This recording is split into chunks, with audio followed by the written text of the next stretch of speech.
Hi everyone, this is Mrs. Black Gold. Thank you for coming to my channel, and I just wanted to talk a little bit about today being the date of September 11th, 2018. I know that if you had breath on September 11th, 2001, you have not forgotten what you did that day, where you were, who you were with.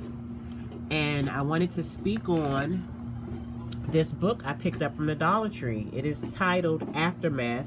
It's by Joel Meyerowitz. He is a photographer. This says World Trade Center Archive. He has here on the front of the book that this is a tribute to the courage and determination of the thousands of workers who restored order amid chaos in the months after 9/11. And hopefully you get a good view of that.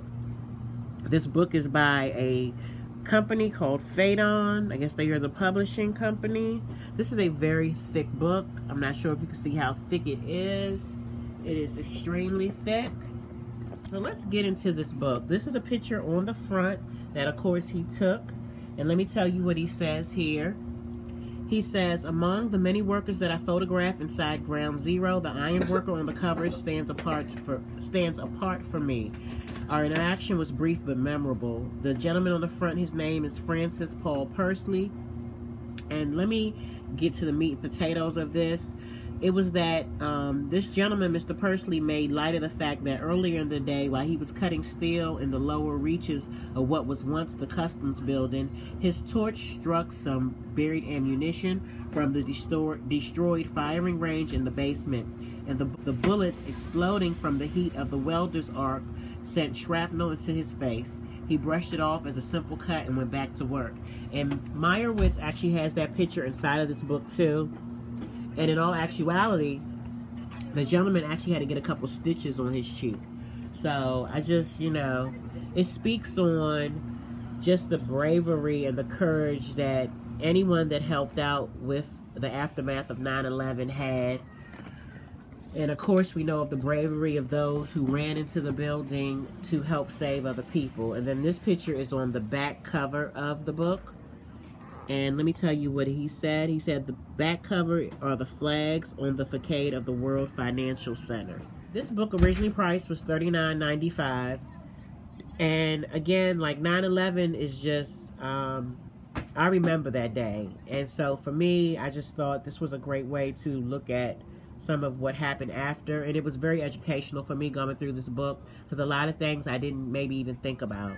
But just to give you a quick story of what I was doing on September 11th, I was in a training class because I had just started a new position with the company I was working with.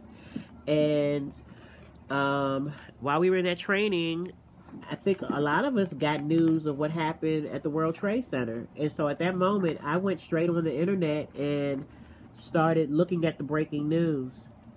And then I remember my instructor, she stopped teaching. She was like still trying to teach, and then she stopped teaching because we realized how serious it was. And when it clicked to me, New York, this is around the World Trade Center, I thought about my family, because I had a cousin who had my goddaughter in a daycare at the World Trade Center.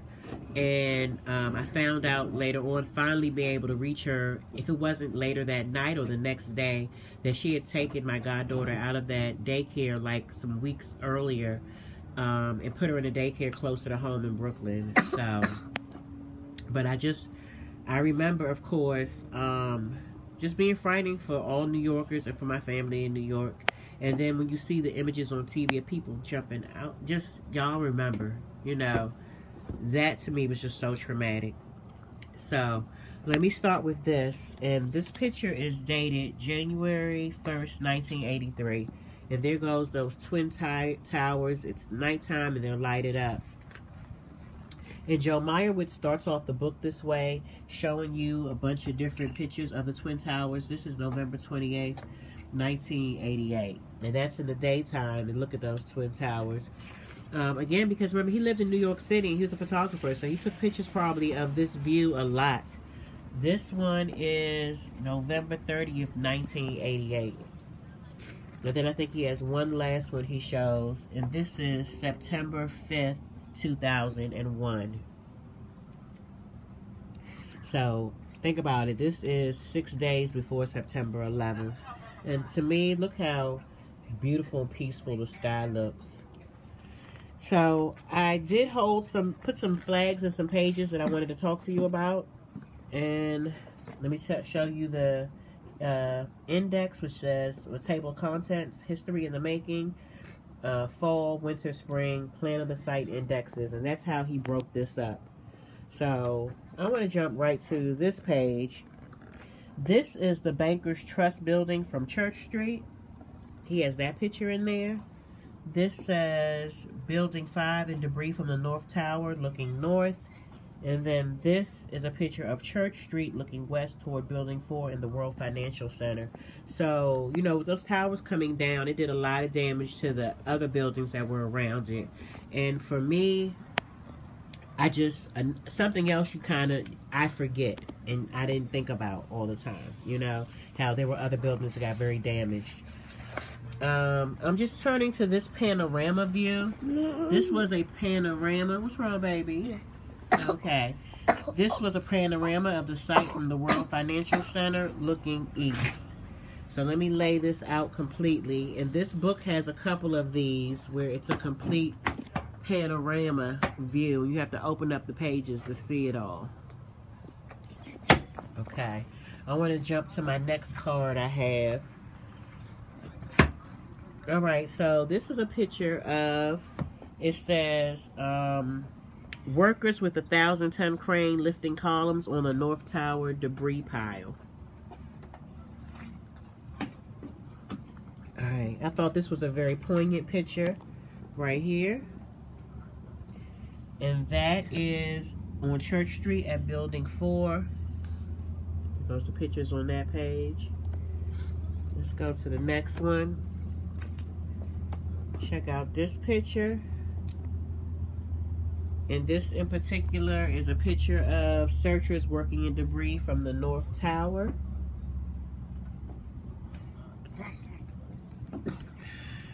Alright. The next one, Chandler, will you come collect these cards for me before they blow away? Now this picture I thought was very poignant. You can see just like a tree stump. And that is a tree stump in front of Building 5.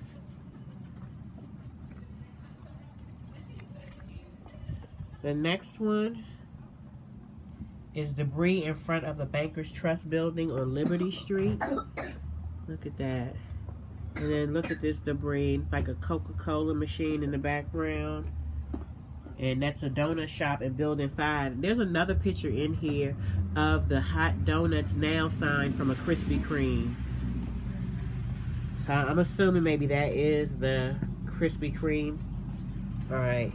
Now this is October 21st, so a whole month later. And he said, I didn't expect to see Osama bin Laden on Washington Street. But there he was, riddled with bullet holes. Precinct 1 of the New York Police Department has a substation there near Rector Street. And someone had placed this image retrieved from a shooting range in the window. Somebody put that in the window. And you see it's riddled with bullet holes.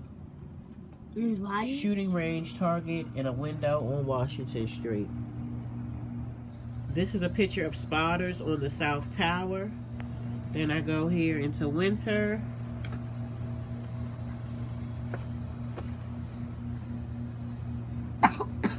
Welders working on a 3-column section of the South Tower at dusk.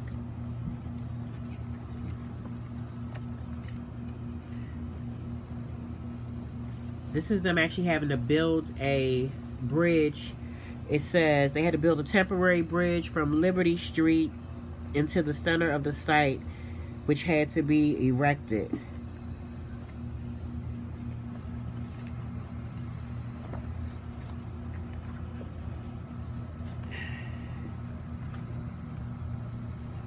Construction workers. The night they found $11 million. Oh my goodness. Who knew that? They found $11 million. They discovered a bank vault inside the North Tower.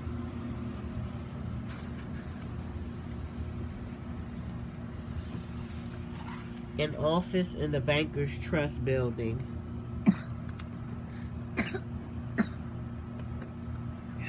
I think this was a picture I wanted to show you. This was a flag draped Stokes basket on the back of a mule. Okay, so let me move on to this one. And these are all pictures of people that I believe were helping out. That's a Red Cross volunteer with a collection of pins, a retired fireman. The body of his son was recovered on the site in December. A worker carrying a hydraulic hose, a Salvation Army volunteer, another Salvation Army volunteer, detective, a worker carrying a hydraulic hose connection, and a safety inspector. And then this was a picture of a twice daily meeting that used to take place. Yeah. It says, this was a meeting of men who were known as the trades. A team of 30 to 40 supervisors, each responsible for the various trades, whether you were a carpenter, an electrician, an iron worker, an engineer. So this is what this book is about, you all. And I don't give it enough justice to say that this is a very heartfelt book when you look through it. I know for someone who was probably affected by this more than me, maybe by losing someone, that, you know, this may be it could be a good book for them. Here, this is the last column, being blessed. Look at that. So I just wanted to show this to you, and then to also just let you know that you cannot just walk past that book section in the Dollar Tree. You find some amazing, awesome books in the Dollar Tree. It always amazes me what you can find there. So I thank you all for sitting through this with me. I just wanted to you know, get this out to you on September 11th, and blessings to all who were affected by it. I think as a country, no one can say that they weren't affected by that day. Because, you know, the plane hit here at the Pentagon, and things were just horrible here. It was a lot of worry for people here in Washington, D.C. area, not knowing which one of our families were affected with the Pentagon, the plane hitting the Pentagon, and the plane going down to Pennsylvania. September 11th was just a hard day for a lot of people. So, God bless everyone, and hugs and kisses to you all on this day. Take care, y'all. Have an awesome week on purpose. Bye.